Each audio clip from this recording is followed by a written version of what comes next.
the one-night decision that changed everything. When the doctor folded his hands and cleared his throat, Lena Brooks already knew the answer.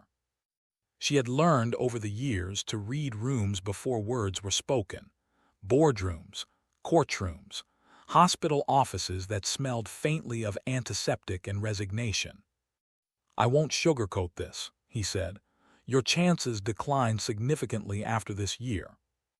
Lena nodded. She didn't ask how much time because that wasn't the question that haunted her. The real question was what now?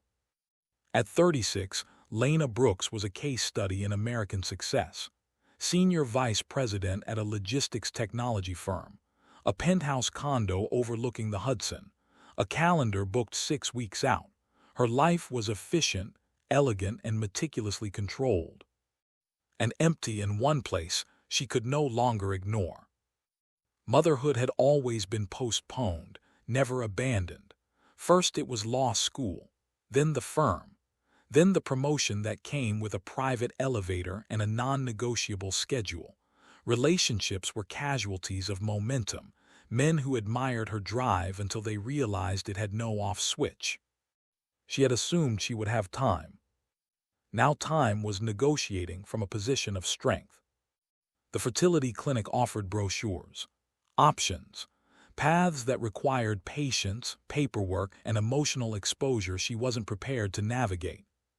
She didn't want committees, or profiles, or well-meaning consultants explaining compatibility like a spreadsheet.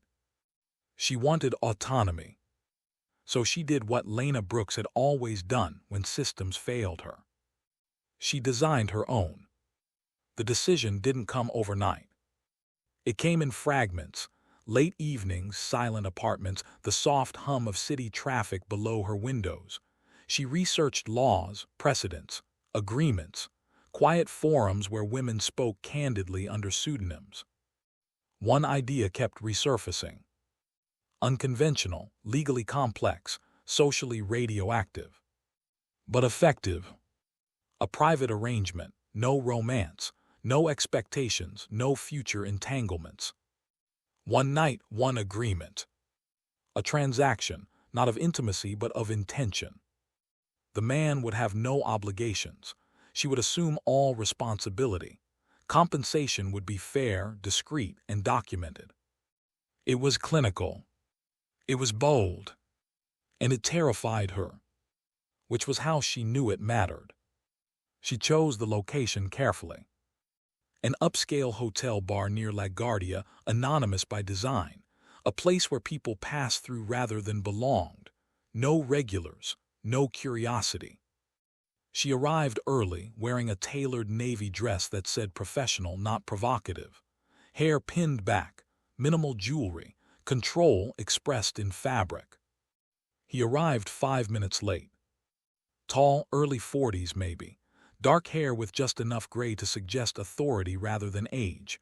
No flashy watch, no visible tells. "Lena," he said, extending a hand. "I'm Ethan."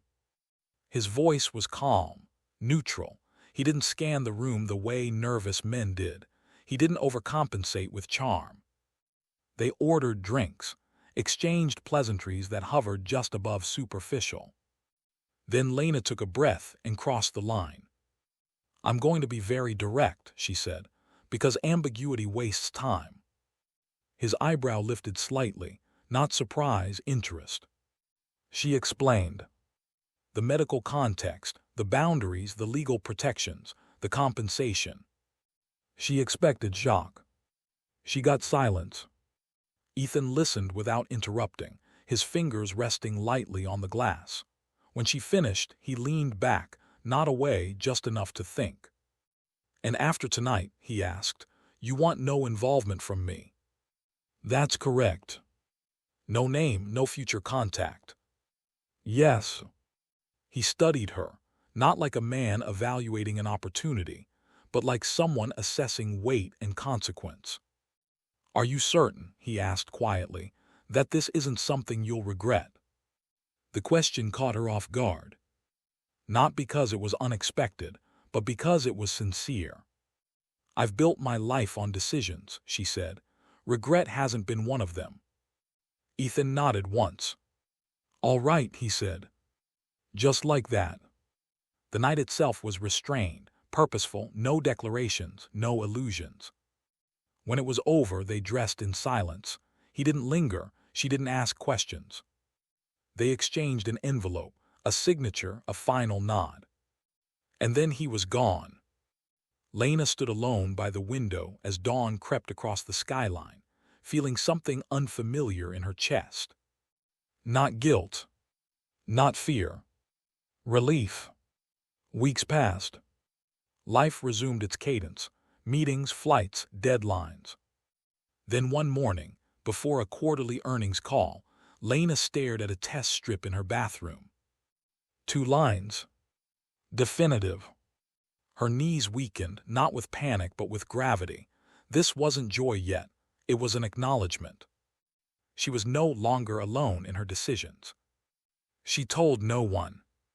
The pregnancy progressed quietly, shielded by tailored jackets and strategic scheduling. She worked longer hours, stockpiling authority before maternity leave could dilute her presence. At night, she placed a hand over her stomach and allowed herself one private smile. This was happening. On her terms. Or so she believed. The call came in the 3rd trimester. "Ms. Brooks," the woman said smoothly, "this is Caroline Grant from Whitmore and Hale LLP. Lena paused. The name triggered nothing. "I'm calling on behalf of our client, Ethan Hale." The room seemed to tilt. "I believe you're familiar with him," the lawyer continued, tone neutral but precise. Lena's throat tightened. "I was under the impression," she said carefully, "that there would be no further contact." "There was," the lawyer replied, "until circumstances changed." Lena ended the call without agreeing to anything. Then she did something she hadn't done since law school finals. She Googled. What she found unraveled her composure in seconds. Private equity headlines, tech acquisitions, philanthropic trusts, real estate holdings across 3 continents. Ethan Hale, reclusive billionaire, avoids public life. The man she had met in a quiet hotel bar was not a consultant passing through town. He was power wrapped in restraint. Her first instinct was anger. Her second was fear. Her third, more unsettling, was understanding. They met again 2 days later. This time it wasn't neutral ground. The conference room sat 40 floors above Manhattan, all glass and steel and silence. The city looked small from up here. Ethan was already there. Same calm, same posture. Different context. "I didn't plan to reach out," he said before she could speak. "I respected the agreement." "Then why are we here?" she asked, folding her arms. "Because I found out," he replied, "and I couldn't unknow it." She bristled. "You had no right." "I didn't investigate," he said evenly. "I was informed accidentally." They held eye contact, 2 strategists recalibrating. "I don't want custody," he continued. "I don't want publicity. I don't want to disrupt your life." "Then what do you want?" He paused. "Involvement," he said, "in a way that doesn't compromise either of us." Lawyers entered, documents followed. What unfolded wasn't a romance, it was governance. Terms negotiated with mutual respect, boundaries drawn with care. Ethan never tried to overpower her, never leveraged his wealth. That restraint unsettled her more than force would have. The child was born on a quiet Sunday morning. Lena held her son against her chest, tears slipping freely for the first time in years. Ethan stood near the window, hands clasped, saying nothing until she looked up. "He's perfect," she said. "Yes," he replied softly, "he is." There was no declaration, no promise. Just presence. The world remained unaware. Months passed, then years. Ethan appeared at milestones, birthdays, school plays, always discreet, always respectful. What grew between them wasn't passion. It was trust. And trust, Lena learned, was more intimate than desire. When the truth finally surfaced, when a reporter connected dots no amount of money could erase, the headlines exploded. Billionaire's secret child. Unconventional motherhood. A transaction that became a legacy. Lena faced cameras with the same composure she brought to boardrooms. "This was a decision," she said, "one I stand by." Ethan stood beside her. Not as a savior, not as an owner, but as a man who chose responsibility when anonymity would have been easier. Some called it scandal. Others called it genius. Lena called it life. Because in the end, she hadn't paid for a baby. She had paid attention, to time, to consequence, to her own voice. And that decision, more than money or chance, changed everything. This was not a love story. It was a choice story.